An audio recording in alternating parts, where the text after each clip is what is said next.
This is our 6th annual Women in the 90s trade show. The idea, of course, started 6 years ago. We were looking for a venue for women, a trade show specifically gathered around themselves.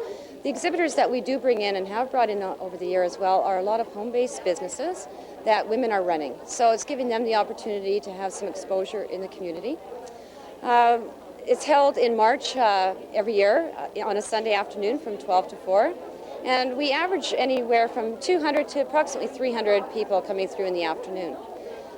Usually we have fashion shows, such as today. We have Thimble Creek, Jenny Lane Fashions, Optionelle, Avon, and Victorian Bridal and Lace as well.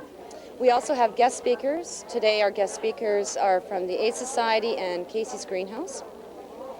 Along with everything as well as we thank Korean Freeze and the Inn of the South for all the help that they've given us. They donate the ballroom to us every year as part of our contribution to the community. This year, as we'll see a little bit later, we have Stephanie Mount and Barry Graham from the RCMP detachment here in full dress, and they will be assisting the models off and onto the stage as well throughout the afternoon.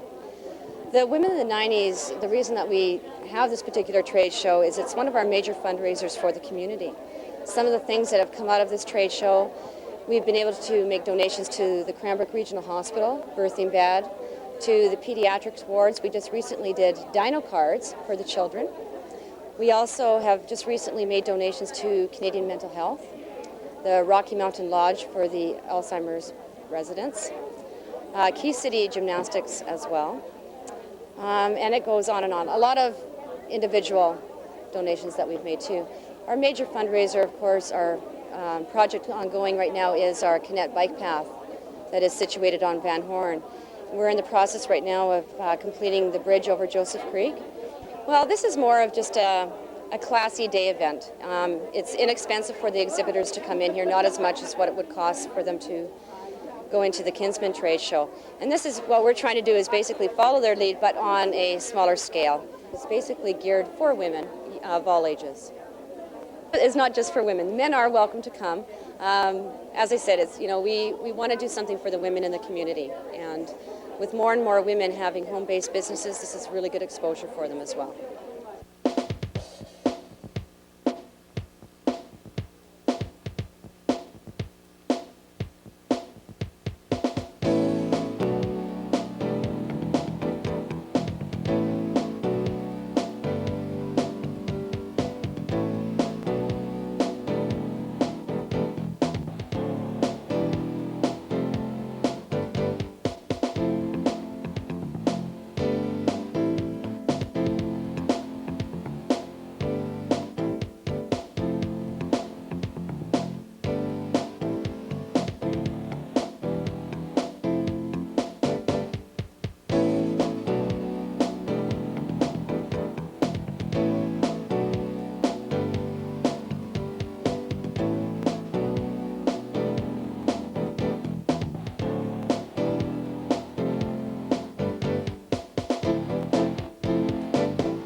My involvement is helping with organizing the judging, particularly for one of the younger age categories. And this is the regional science fair. We've already had a district science fair, so this is the regional one. It includes projects from the East Kootenay Valley, Cranbrook, Fernie area, as well as a group from Creston. So there's 2 age categories. The younger one is grades 4 to 6, and the older is grades 7 and up. This is a one-day event. They have all participated in district science fairs. So what we see here today are the sort of the best from the district science fairs, and they have been selected to come to the regional fair. After today, the best ones from this will go on to do to the next level, onto the national science fair. Okay, our project is eating disorders, and the eating disorders that we did were anorexia and bulimia, and we asked a whole bunch of questions, and then we told them what we thought it was, and then we would answer them. We would do research and study. And the question is, why are people dying to be thin? This is because by becoming anorexic or bulimic, you're kind of putting your life in risk. Well, we did a survey, and the common age was 16. That's what most of the people said. We surveyed 20 teachers, and they said 16. And 96% of anorexic patients are female, and 85% of bulimic patients are female as well. And what my project is about is seeing if the yeast from the Kootenay brewery in Creston can be used as a fertilizer for the Kootenay Lake, which is in the southeast corner of British Columbia. Fertilizer and yeast combined. And so if they went with that, it's only 1/10 of the fertilizer, so it cut the cost of the fertilizer production and how much they have to buy it for by 10. And then also the brewery could make some extra money by buying or selling the yeast to them. Well, deer problems in orchards are a big problem in Creston, and so I decided to do a little research on them and see if when you put up a fence, where the deer go. So I did this project because I'm interested in biology, and I thought it could help local people with the deer problems. And I hypothesized that the deer patterns would change when you put up a fence, and they would move on to the next guy who doesn't have a fence. So it's really, if you put up a fence, then your neighbor is just getting more deer problems, the poor guy who doesn't have a fence. And then I took certain steps to prove that, and my hypothesis proved to be correct. And it helped a lot of orchardists because now they know that if they're putting up a fence in a certain area, it might just move the deer to a more residential area.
This is a quiet, empty field right now, but come May 8th, 1999, this field will be filled with children having fun, and it'll be a bustle of activity.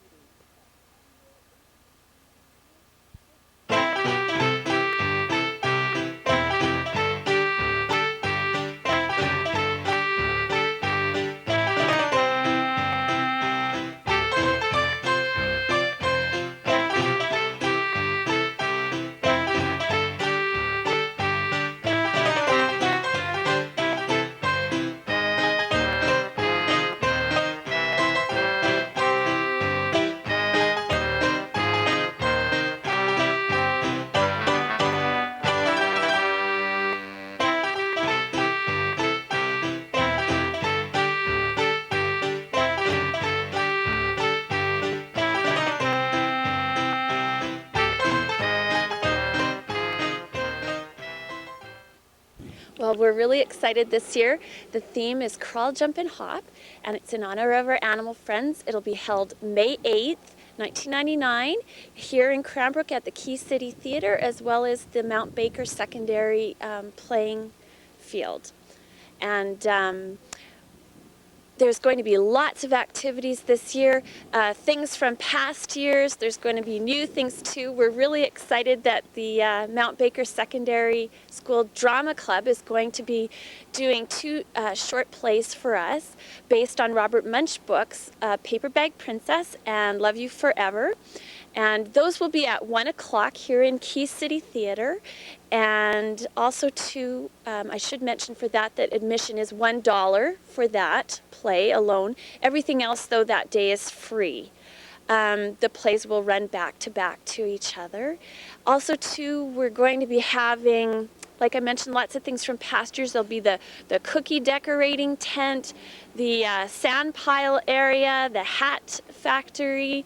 There's going to be the hairdressing tent, as well as there's also going to be the Cardboard City crawler that we've had in past years, which is always a hit. Bubble making area. There's also going to be the Brio train area. And new this year, we're excited to have a few performers that we haven't had in the past, one being a yo-yo champion from Victoria that's going to be coming out, and not only doing 4 shows, but also if people can bring their yo-yos, he's going to be doing little clinics and interactive things with the children after he does his performances. So we want to really encourage everyone to bring their yo-yos for that. 2, there's also going to be a story tent this year with dress-up costumes. That's actually a new thing that we're working on this year. There'll be a jazz dance demonstration, and with that too, there'll also be sort of an interactive thing after the demonstration where they'll teach the children how to do jazz dance. Some of the other performers that we're having this year, Bunkhouse Boys will be here. They weren't here last year, but they have been in past years. Piper McKenzie, a local juggler, will be coming and doing 4 shows. We're really excited about that. He's very talented. There's also going to be Jim Radish, who's very popular. He's been here in past years. He was here last year too. And he does sort of an interactive song thing with the children. He gets the children involved in his act. So we're really looking forward to that as well. There's going to be a great raffle this year with wonderful prizes to raise money for the Children's Festival. And that's about it. There's just going to be lots of things to do.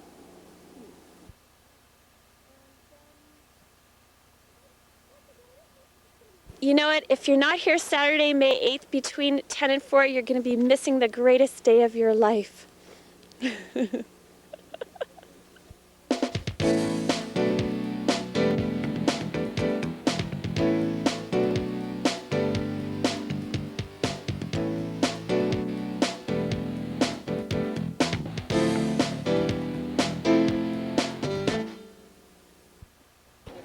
On your mark.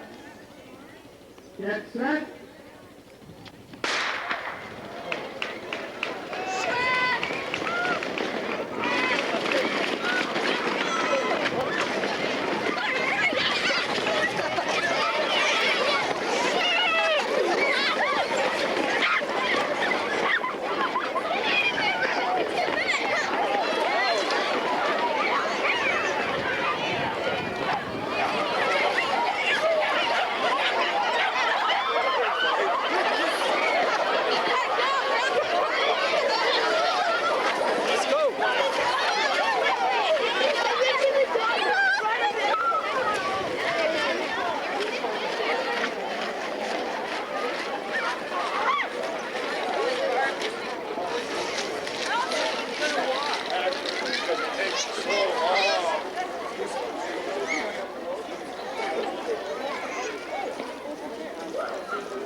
I'm now talking to Dawneen Duthie, who is a race director for the EK 10K. Good morning, Dawneen. Good morning.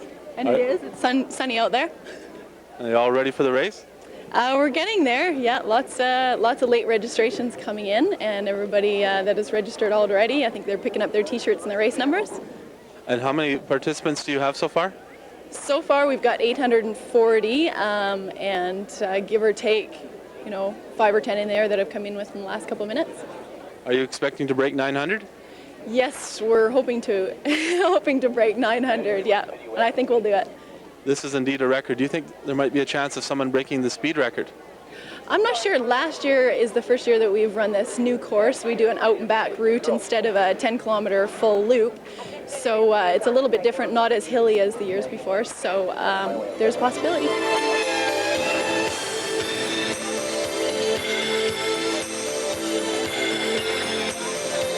We're right here at the EK 10K gallery in the college. And Chris, what are your views on today's race? Well, it's as far as it looks right now, it's a tremendous success. This is to celebrate our 20th year. We are kicking off with our biggest crowd ever. We're closing in on 900 right now, so we're extremely happy with the day so far. Sunny day too, beats our last couple of years for weather, so that's nice to see as well. No snow this year. No snow, no snow. And you're going to have an aerobics instructor and a warm-up out on the field? Yeah, about 10:35 we assemble all the runners out onto the field area, and we do a mass group warm-up.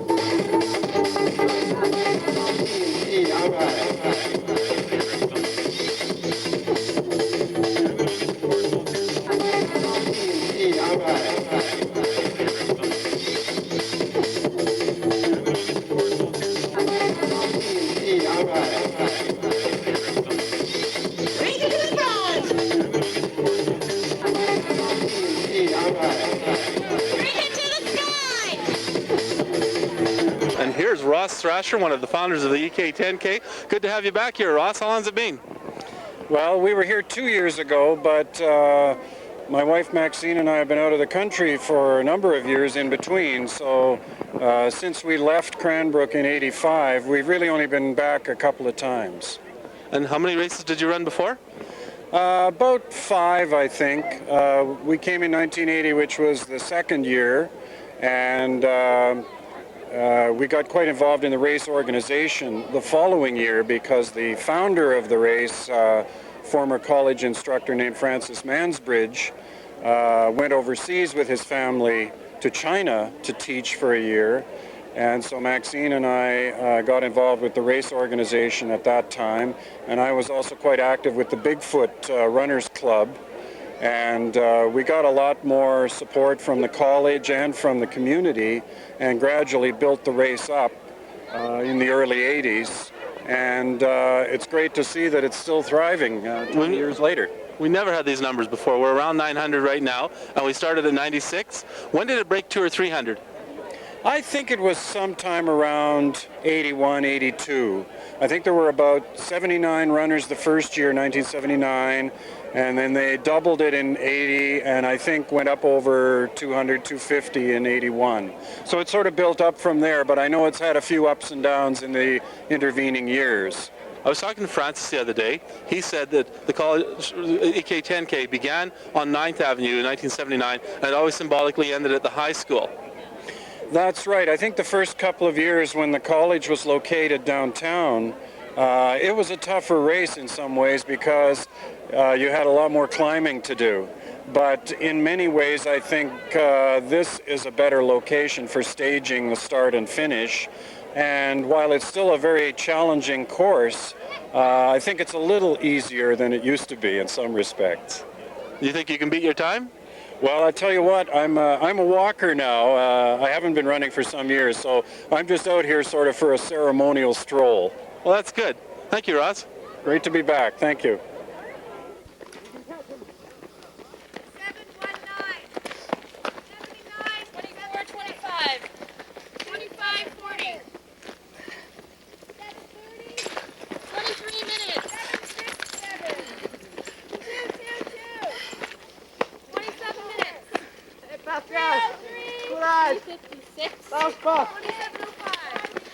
151.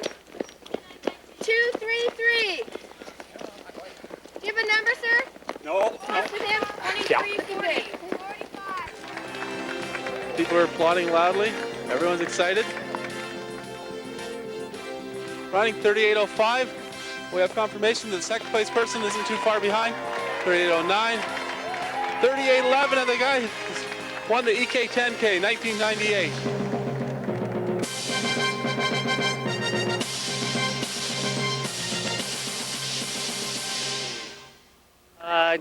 This is my first long distance race in a long time. I just pushed myself as much as I could. I didn't think I was going to finish at some times, but I just felt like it was just a nice day. I just went out for fun. So did you stay right out in front place throughout the whole race? Yeah. At one point, a friend of mine, Justin Keach, he tried to pull ahead of me a little bit going up the dirt road, up the power lines, but then he got cramps and he had to pull back, and but then I led from there on. Any idea what your time was at the halfway point? They read it to me, but I wasn't really there. Okay, and your time after the finish line was 38 minutes and 13 seconds. That's a pretty good record. I was hoping to do 36, but it's all right for now, I guess. You planning to run the EK 10K again? Oh yeah, yeah. Is this your first time running it then? No, I ran it like I probably ran it about 4 times now when I was just a little kid, and then I ran it 2 years ago when I hadn't even thought about running, and I ran a 39-minute one on the old course, which is a lot easier, and I finished 12th there, and I was happy about that. And it was actually snowing that day, but this course is different, and I don't know, it's just a really nice race today. So you had a great race all around. Yeah, I wish I would have trained for it a little more, but yeah, it was a fun race, really fun race.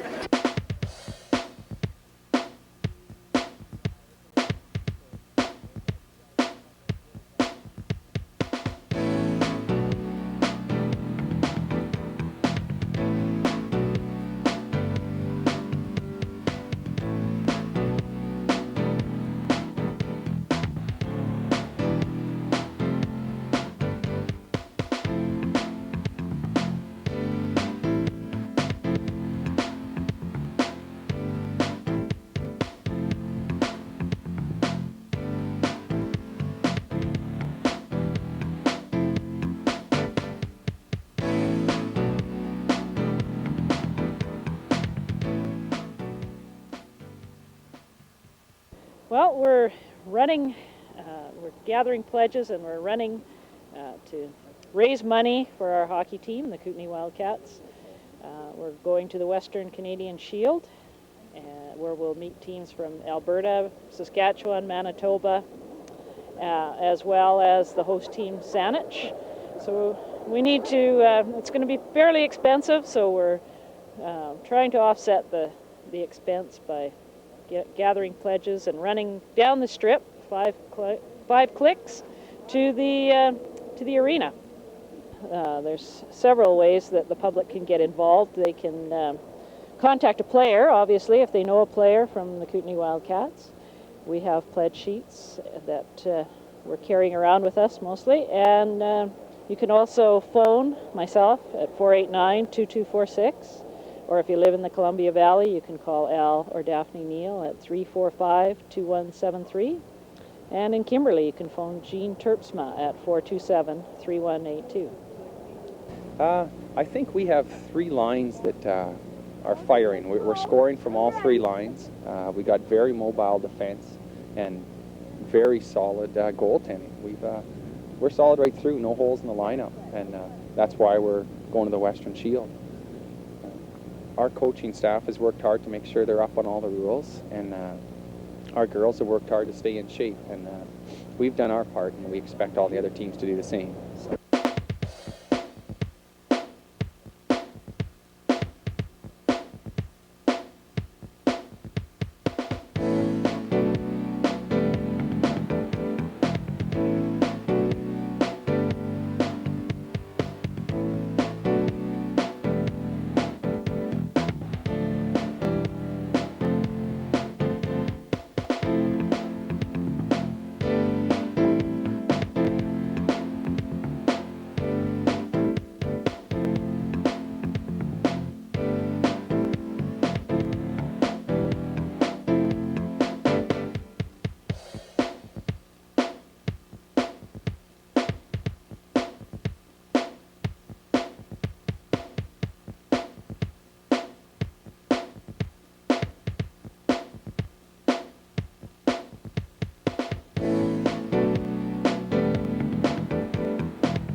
Watching Shaw Cable 11, community television for Cranbrook and the East Kootenay.